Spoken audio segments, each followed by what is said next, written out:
बंगाल में ऐतिहासिक और प्रचंड जीत के बाद नई सरकार के गठन के लिए आज कोलकाता में बीजेपी विधायक दल की बैठक होने वाली है और इस बैठक में बंगाल का नया बॉस चुना जाएगा। इस बैठक की बात कर लें तो बैठक कोलकाता के न्यू टाउन के विश्व बंगला कन्वेंशन सेंटर में शाम के 4 बजे होगी और इस बैठक में विधायक दल के नेता के चुनाव के लिए पर्यवेक्षक बनाए गए केंद्रीय गृह मंत्री अमित शाह भी शामिल होने वाले हैं। तो सूत्रों के मुताबिक शुभेंदु अधिकारी का नाम मुख्यमंत्री पद के लिए सबसे आगे बताया जा रहा है। वहीं 9 मई यानी कि कल सुबह 11 बजे कोलकाता के ब्रिगेड परेड ग्राउंड में नई सरकार का शपथ ग्रहण समारोह होगा। शपथ ग्रहण समारोह के बहाने पश्चिम बंगाल में बीजेपी शक्ति प्रदर्शन भी करने वाली है। शपथ ग्रहण समारोह के लिए एनडीए के प्रमुख नेताओं को आमंत्रित भी किया गया है। साथ ही बीजेपी शासित सभी राज्यों के मुख्यमंत्री को भी आमंत्रित किया गया है। प्रधानमंत्री नरेंद्र मोदी भी शपथ ग्रहण समारोह में शामिल होंगे। कल प्रधानमंत्री नरेंद्र मोदी बिहार में भी शपथ ग्रहण समारोह में शामिल हुए थे और अब बंगाल में भी शपथ ग्रहण समारोह में शामिल होने के लिए प्रधानमंत्री नरेंद्र मोदी पहुंचेंगे, गृह मंत्री अमित शाह पहुंचेंगे, रक्षा मंत्री राजनाथ सिंह पहुंचेंगे, जेपी नड्डा पहुंचेंगे और बीजेपी के राष्ट्रीय अध्यक्ष नितिन नवीन भी पहुंचने वाले हैं। देखिए, बंगाल विधानसभा भंग हो जाने पर जहां बीजेपी ने ममता बनर्जी पर निशाना साधा तो वहीं कांग्रेस ने गवर्नर के फैसले पर सवाल उठाए हैं। त्यागपत्र नहीं देना उनका कितना बड़ा अपमान हुआ उसका समझने का बोध शक्ति उनको नहीं है।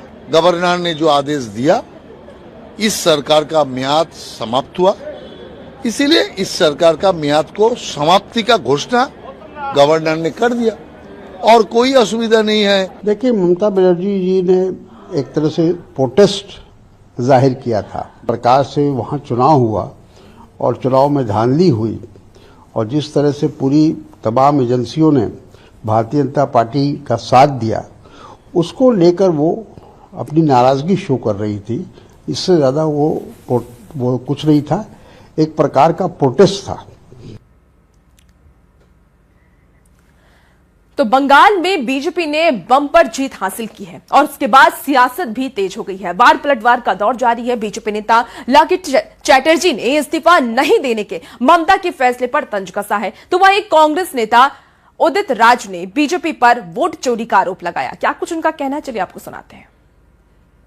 जनता तो पहले से ही इसको मन से हटा दिया था।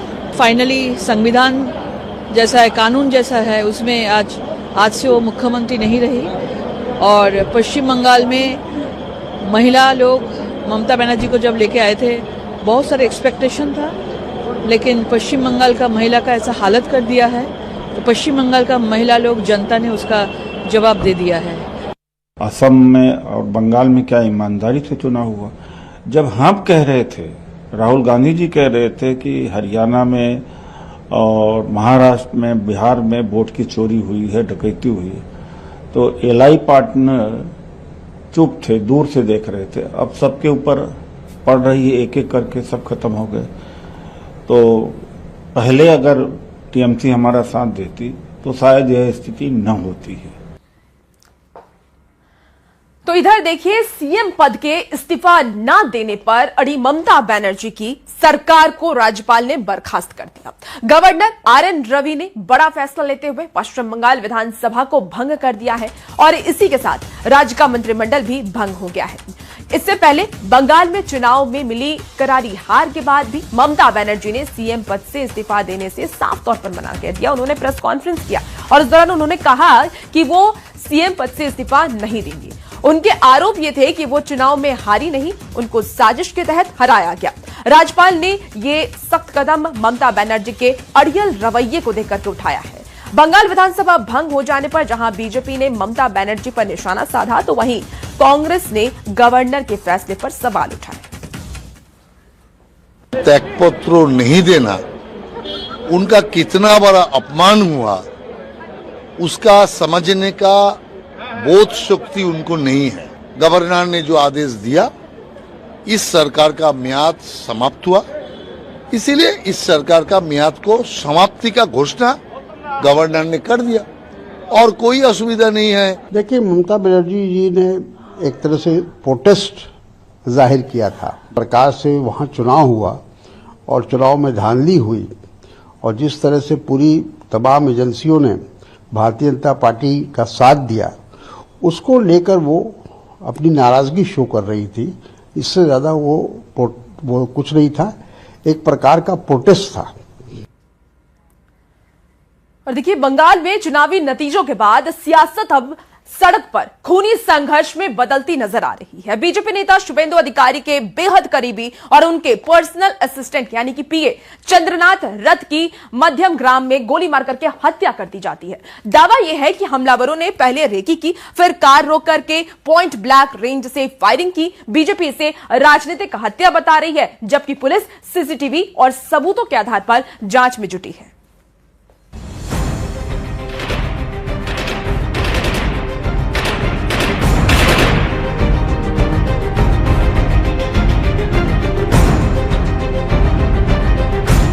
मध्यम ग्राम में शुभेंदु अधिकारी के पीए की हत्या।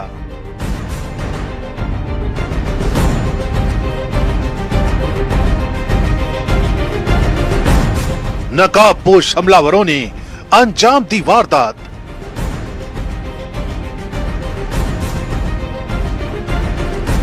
बंगाल में किसके इशारे पर हुआ खूनी खेला।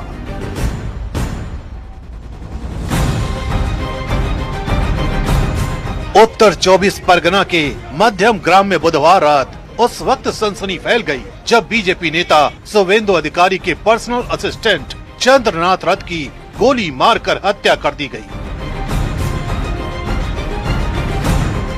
जानकारी के मुताबिक चंद्रनाथ अपनी कार से बारासात की तरफ जा रहे थे, तभी कुछ हमलावरों ने उनकी गाड़ी का पीछा किया और घर के पास पहुंचते ही रास्ता रोक लिया। इसके बाद दो बाइक सवार नकाबपोश हमलावरों ने बेहद करीब से ताबड़तोड़ फायरिंग कर दी।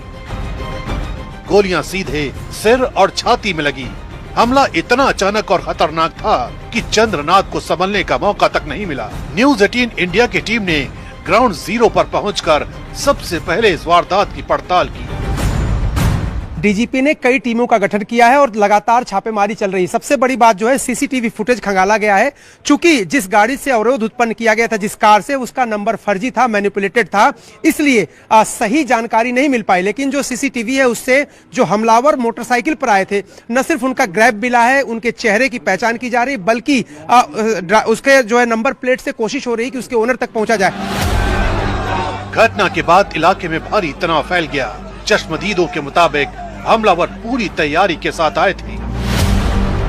जो हमला हुआ जिसके ऊपर वो शुभेंदु का पीए है। हाँ? हम लोग का मालूम नहीं था। अच्छा, आप लोग जानते ही नहीं थे? हाँ, नहीं जानते।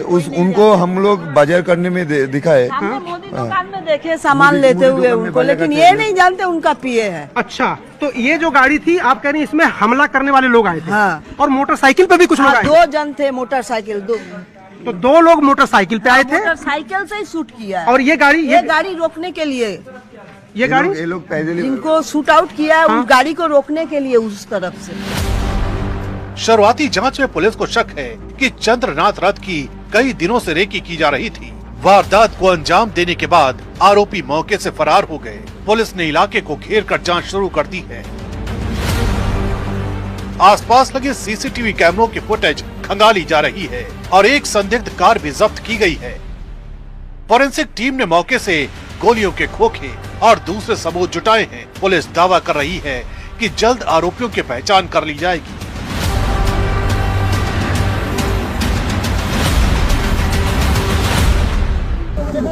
हम लोगों ने केस का इन्वेस्टिगेशन स्टार्ट किया हुआ है। जो व्हीकल, जो 4 व्हीलर उस क्राइम में इस्तेमाल हुआ था, उसको हम लोगों ने सीज किया हुआ है। लेकिन जो पता चल रहा है इन्वेस्टिगेशन में, गाड़ी का नंबर टेम्पर्ड किया हुआ है और हम लोगों ने वहां पर फायर्ड कार्ट्रिजेस और लाइव राउंड जो इस्तेमाल करे गए थे उनको वहां से सीज किया है। बाद बाकी हम लोग कौन लोग थे, कैसे लोग थे, बहुत सारे सीसीटीवी फुटेजेस लोकल इंक्वायरी करके, लोकल विटनेसेस को देख करके हम लोग इन्वेस्टिगेशन को आगे बढ़ा रहे हैं। बीजेपी ने इस हत्या को सीधे राजनीतिक हिंसा से जोड़ दिया है। शुभेंदु अधिकारी ने कहा है कि ये पूरी तरह से कोल्ड ब्लडेड मर्डर है और इसके पीछे संगठित साजिश दिखाई दे रही है। ये प्लेन मर्डर है, ये हम लोग का बात नहीं है। पुलिस का डीजीपी का बात है। 2-3 दिन रेकी करके fully pre plan murder, police ने इन्वेस्टिगेशन चालू किया। स्टेट का सीनियर पुलिस ऑफिसर जो आया, हम लोग बहुत पेनफुल हार्ट में ये जो मर्मांतिक हादसा हुआ, इसका निंदा करने का कोई आज आप लोग का पास नहीं। दूसरी तरफ टीएमसी ने भी इस हत्या की निंदा की है और जांच की मांग की है। लेकिन इस वारदात ने एक बार फिर बंगाल की राजनीति में हिंसा और प्रतिशोध की बहस को तेज कर दिया है। चुनाव खत्म होने के बाद भी राज्य में राजनीतिक तनाव कम होता दिखाई नहीं दे रहा है। बीजेपी इस मुद्दे को बड़ा राजनीतिक हथियार बनाने की तैयारी में है, जबकि पुलिस पर जल्द कार्रवाई का दबाव बढ़ गया है। अब सबसे बड़ा सवाल यही है कि क्या चंद्रनाथ रथ हत्याकांड सिर्फ एक आपराधिक वारदात है या फिर इसके पीछे बंगाल की सियासत का कोई बड़ा और खतरनाक खेल छिपा हुआ है।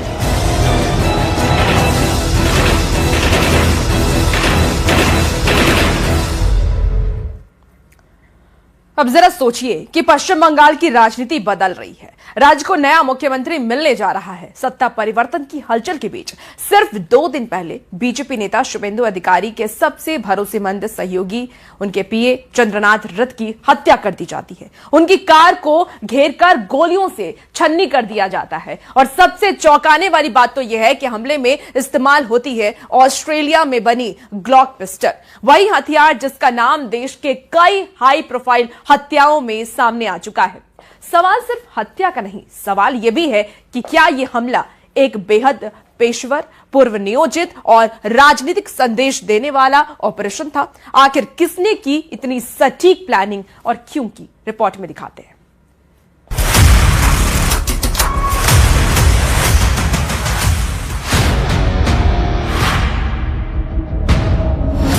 किसके इशारे पर हुई चंद्रनाथ रथ की हत्या?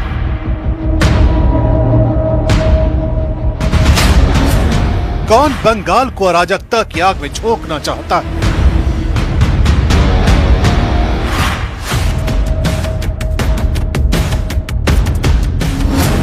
सूत्रों के मुताबिक चंद्रनाथ रथ की हत्या कोई अचानक हुआ हमला नहीं था। हमलावर कई दिनों से उनके मूवमेंट पर नजर रख रहे थे। उन्हें पता था कि चंद्रनाथ किस वक्त निकलते हैं, किस रास्ते से लौटते हैं और घर के पास कौन सी गली सबसे कमजोर पॉइंट है। जांच में सामने आया कि जिस गली में हमला हुआ वो बेहद संकरी थी और वहां कार को रोकना आसान था। सूत्र बताते हैं कि हमलावरों ने पहले इलाके की पूरी रेकी की, फिर एस्केप रूट तय किए गए और उसके बाद वारदात का समय चुना गया। यानी हत्या सिर्फ कुछ सेकंड में हुई, लेकिन उसकी तैयारी कई दिनों से चल रही थी। जांच एजेंसियों के मुताबिक जिस सफेद कार से चंद्रनाथ रथ का रास्ता रोका गया वो दोपहर 3 बजे से ही मध्यम ग्राम इलाके में घूम रही थी। सीसीटीवी फुटेज में कार को दोलतला इलाके में देखा गया है। यानी हमलावर करीब 7 घंटे पहले से घात लगाकर बैठे थे। पुलिस को शक है कि स्थानीय स्तर पर भी उन्हें मदद मिली थी, क्योंकि बिना लोकल सपोर्ट इतनी सटीक लोकेशन और रास्तों की जानकारी मिलना आसान नहीं माना जा रहा।